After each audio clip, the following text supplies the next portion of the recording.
안녕하세요 여러분, 수의사 김보윤입니다. 여러분 반가워요. 안녕. 오늘은 아기 강아지들을 키우시는 보호자님들에게 도움이 되는 정보를 가지고 찾아왔습니다.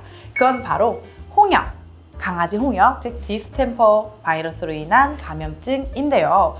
되게 유명하지만 요즘 잘 모르시는 분들도 많아요. 제가 다시 한번 홍역과 디스템퍼에 대해서 안내를 드리는 이유는 그만큼 감염이 됐을 때 사망률이 매우 높기 때문입니다. 강아지 홍역은 디스템퍼라고도 불리는 질병인데요. 어린 강아지 경우 백신을 제대로 맞지 않았거나 아직 백신으로 인해 항체가 제대로 형성되지 않은 강아지의 경우에는 치사율이 약 90% 이상 정도로 매우 높고요. 성견이 됐을 때 걸렸을 경우에도 약 50%까지도 치사율이 나옵니다.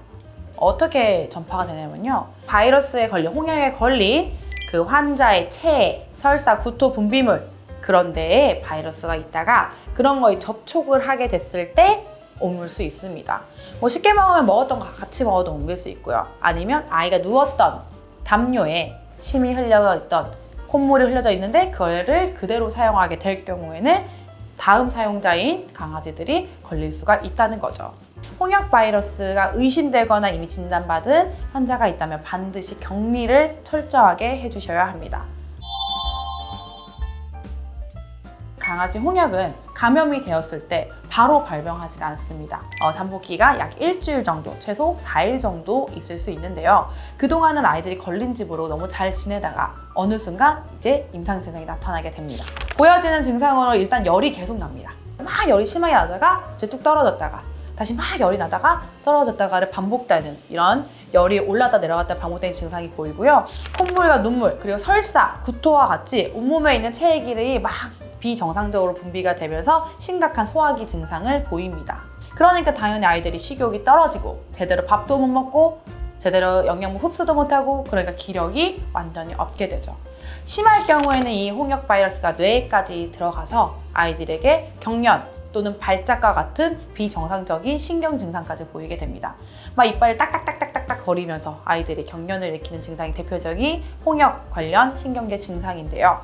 이 정도로 갑작스럽게 멀쩡해갔던 애가 갑자기 밥을 안 먹고 콧물이 나고 기침하더니 열이 오르더니 막 사경을 헤매다가 신경 증상까지 보이고 심할 경우 사망까지 이를 수 있게 하는 아주 무서운 질병입니다.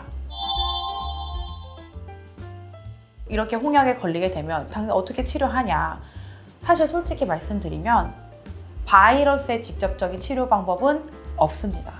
대증 치료를 통해 아이들이 스스로 이것을 견뎌낼 수 있는 체력을 부여해주고 약을 쓰면서 열을 내려주고 이런 대증 처치만이 홍역의 치료입니다. 제가 여기서 꼭 말씀드리고 싶은 것은 반드시 예방이 중요하다입니다. 제가 앞서 이 홍역, 강아지 홍역, 이 디스템퍼 질병이 누군가는 아실 수도 있고 누군가는 모르실 수도 있다라고 말씀을 드린 이유는 확실히 요즘 발병률이 많이 줄었기 때문입니다.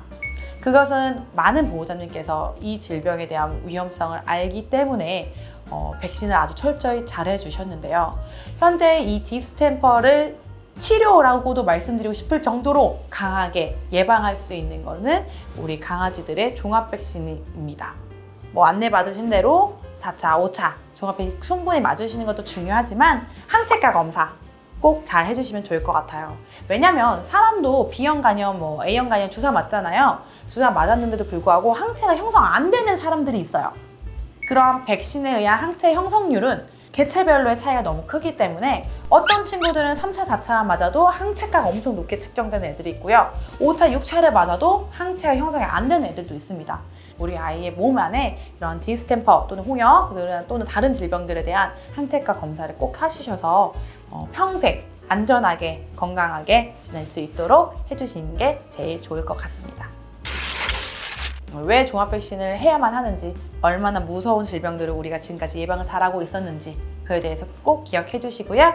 그러면 저는 다음에도 유익한 정보로 여러분들을 찾아오도록 하겠습니다. 여러분 그럼 안녕!